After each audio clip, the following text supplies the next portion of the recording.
Hey everyone, this is Derek here with some very exciting news, and that is that MortaL, the Indian YouTube sensation who is taking off recently, has reached number 3 in the Asia squad's third-person perspective rankings. And I think an argument could be made that he's actually first right now because the two players above him have rather interesting kills to death ratios as well as win ratios. So this is the game that gets him from 4th to 3rd. This is going to be English commentary and analysis on that game by DerekG. Obviously, his original video is in Hindi, and he reached out to me to broaden his audience by providing English commentary for his games. So you can see that the plane is flying in. Looks like it's going to be a north to south plane route that leaves most of the map in play.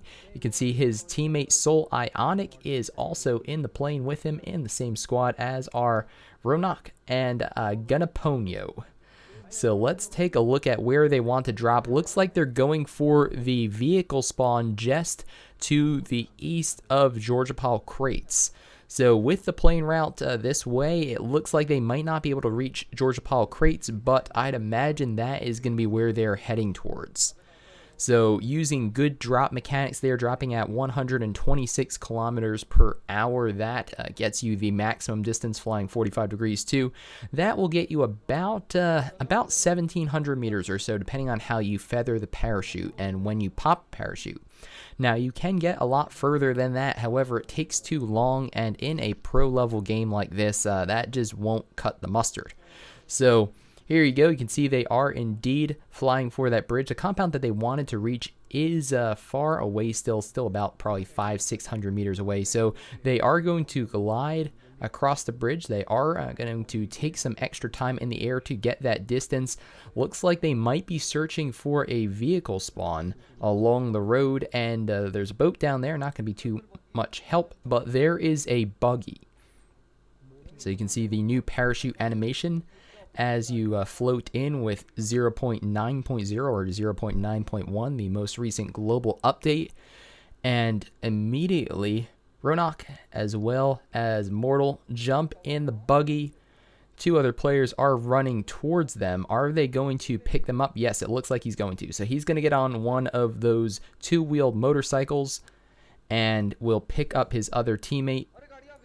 Uh-oh, and there's another vehicle right away. So already some nice shots from Ionic with the Tommy gun there. Somebody else had the same strategy there. Drop for a vehicle and then drive over to the DerekGReplays crates. They're not too far outside the plane route, and the loot there is absolutely awesome. So they're definitely going to have to take care of this player sooner rather than later. He did get the jump on them. He has reached the crates before them. But the good news is it was a buggy. So there's only one or at most two people they have to deal with versus the 4 that they have. So during the loot phase, you just, especially when you know people are around you, just want to grab pretty much anything you think could be useful. He has a 3 times on that S12K. Already has a level 2 backpack. Needs some armor. There's a helmet. Here is a first aid kit. Oh, he's good too. It looked like the player went to the northern edge of the crates. There's a nice 4 times scope as well as a UMP. Jumps into another crate, switches to the UMP, which currently has the 4 times on it. Looking in there, only sees a pistol, not very useful. There's another S12K. There is that player. There are both of those players. So those were the guys who beat them to the crates on the buggy. And actually, there's a third one too. So nice peek there.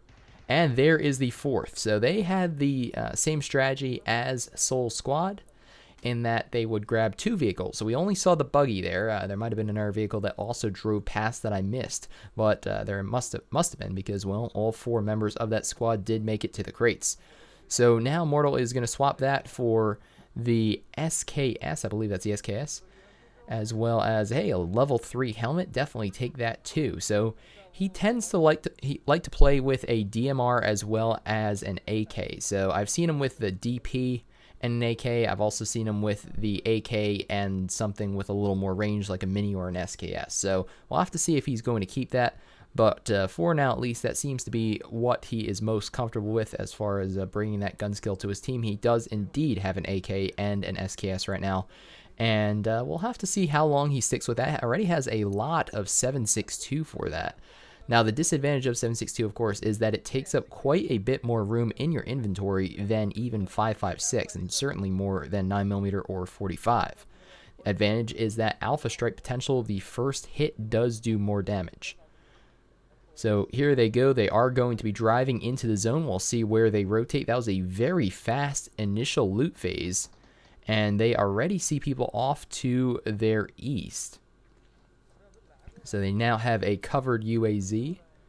There's been a pretty fierce debate recently in the community over which UAZ is best. This is the soft top version, which has the smaller rear window. So although you can get shot easier from the sides, this version affords a little more protection from the back. So let me know in the comments, what do you guys think? What UAZ do you prefer? The open top, hopefully no one says that, the soft top, or the hard top? I mean, all three are awesome vehicles and all three are very viable, but which one do you prefer? Like I said, the size of the windows is the principal difference between those. Looks like they are going to be grabbing the high ground here, just to the south of Rozhok. This mountaintop splits Rozhok and School, and no, they actually decide to potentially loot up some more and look like they're going to rotate to the compound, the farm to the west of Pochinki instead. So they do tend to play these games pretty aggressively. They do like to rack up those kills, and the issue is when you're as high as MortaL is in the standings, you definitely need kills as well as a top like 3. Otherwise, you are not going to be gaining ranking points. So they noticed gunshots here in this compound to the west of the school. He's looking across. He sees the guy peeking the window. Very, very nice. Lean and peek. A nice headshot there. Knocks him with the SKS. Indeed, it is an SKS. And does not have an extended yet. Now they are going to push up. He noticed that there is a player peeking the other side, the other window there in the other house, 2-story across. And there's one more player down in the bottom story. You can see him climbing up. He's going to go ahead and throw in a nade, throw in another nade, hoping to catch that player in the back room. Let's see if he does. That is the last player, and indeed, yes, he does get him. So actually, no, wait, there is one more. So there you go. He has knocked that player, so that means there must be another one still alive somewhere, and there you go. Now they did get the kills. So the first player was across the street with them, I think, and what is this guy doing? He's just kind of chilling by the warehouse there. Don't know what was going on there. A nice fresh level 3 helmet there across the street. So this must have been actually 2 squads fighting each other.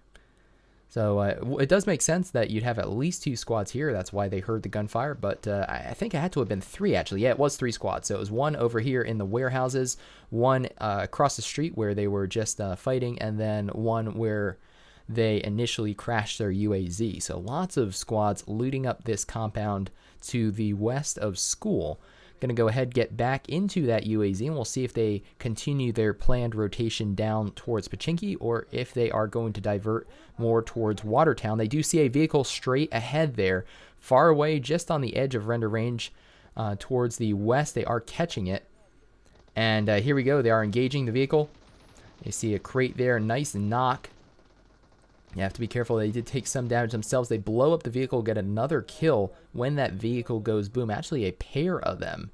So nice wipe of that squad, and now they're going to go ahead and loot the airdrop. Again, aggression pays off. When you are this high in the rankings, nice military vest form, now level 3'd out other than the backpack.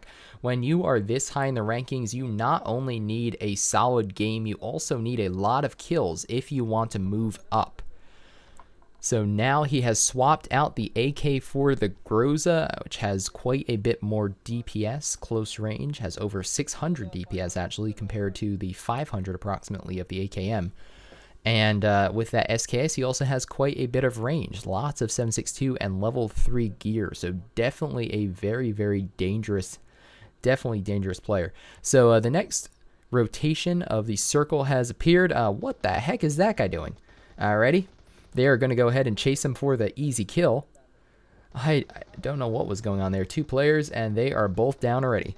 But, yeah, they noticed that the circle is closing over School, so it looks like they might actually be marking apartments. So 2 more kills for the team. That is how you get them nice and easy.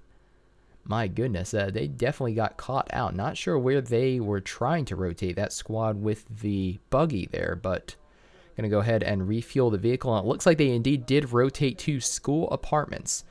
So this is one of the ones on the top of the hill that has roof access and definitely one of the best vantage points for shooting down at school. Oh no, they're deciding not to stay there. They actually see an airdrop.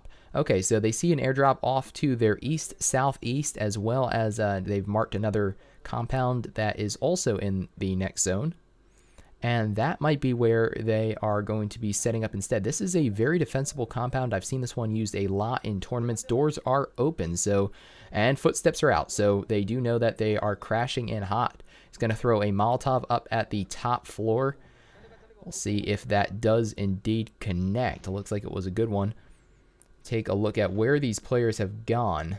Looks like the player, yeah, there's another vehicle crashed in compound 2. They have to worry about getting third-partied in this situation. As one guy at the broken wall. Awesome recoil control by MortaL with the Groza, as you would expect. Very, very deadly weapon, short range, if you can control that recoil. Got a Pwn. Gets another nice knock, and I believe that is a squad wipe because they did kill him.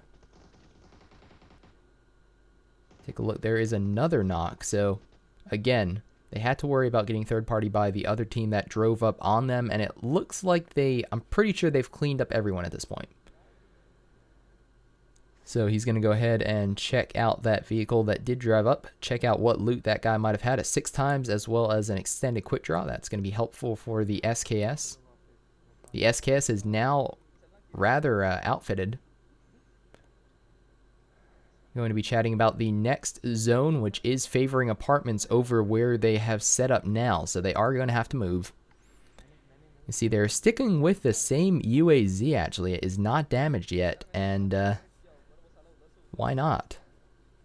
So let's see where they mark now. Again, these teams tend to rotate quick and often towards the middle of the zone, the good teams. So school apartments are smack in the middle, so I'd imagine that's where they are going to be crashing now. Only 21 alive, and there's somebody, I was going to say second story window. I already saw him there peeking, as well as the third story window. So they are coming in hot. They are firing. One of his players is already, Ronak is already running up the stairs to engage.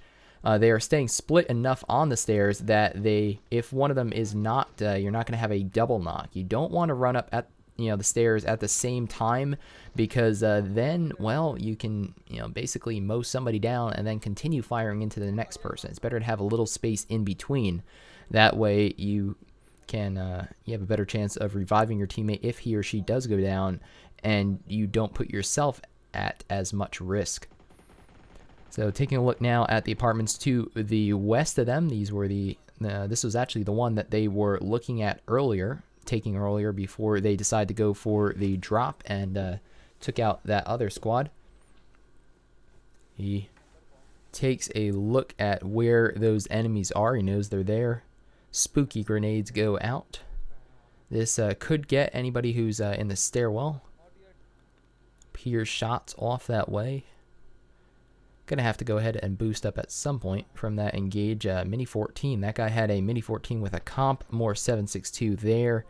And you really can't get much better than what he has as far as weapons go. I mean, personal preference, there you go, boosting up, taking some painkillers. Personal preference with what long-range weapon you want to use. If you want to use the SKS or the Mini 14 or the SLR, all of them are viable.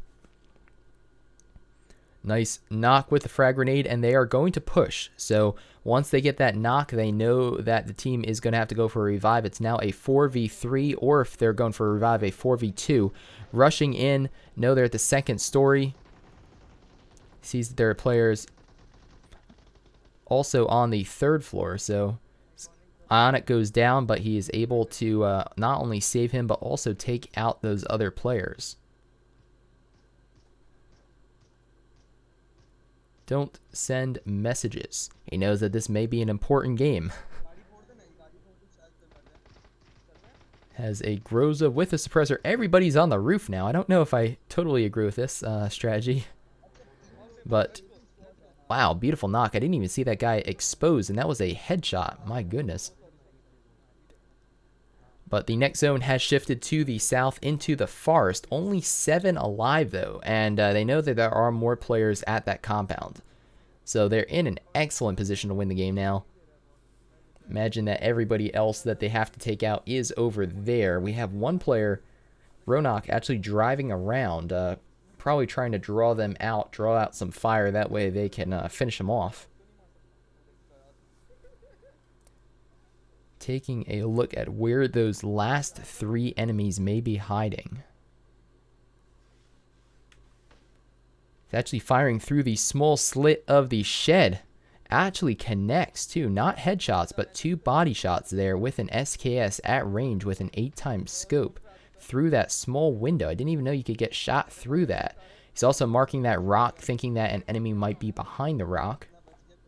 Oh, yep, we have a double mark, so there's definitely an enemy behind the rock. And here we go, one enemy is rotating to the left right now, peeking. They are going to keep him at bay. There's some more blood splatter as he gets hit. He knows that as the zone closes in, you have to move into the zone. You cannot out-heal this one.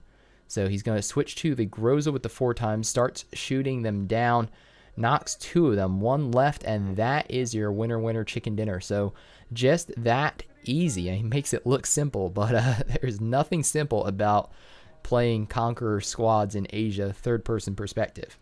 So check out all the kills they had too. My goodness, 21, 29, 35 kills as a squad. That highly ranked. Goodness, that is why they are some of the best players in the world. And there you have it. MortaL is now 3rd. And like I said, the 2 players above him are quite a ways above him. But if you check out their kills to deaths as well as their total wins for games played and stuff, it's a little suspicious. So MortaL, on the other hand, does not play with an emulator, and he is legitimate. So thanks for watching. Thank you to MortaL for allowing me the opportunity to provide this English commentary. If you guys enjoyed it, definitely give it a thumbs up. Share it with your friends. Consider subscribing to this channel as well as MortaL if you have not already for more PUBG Mobile awesomeness.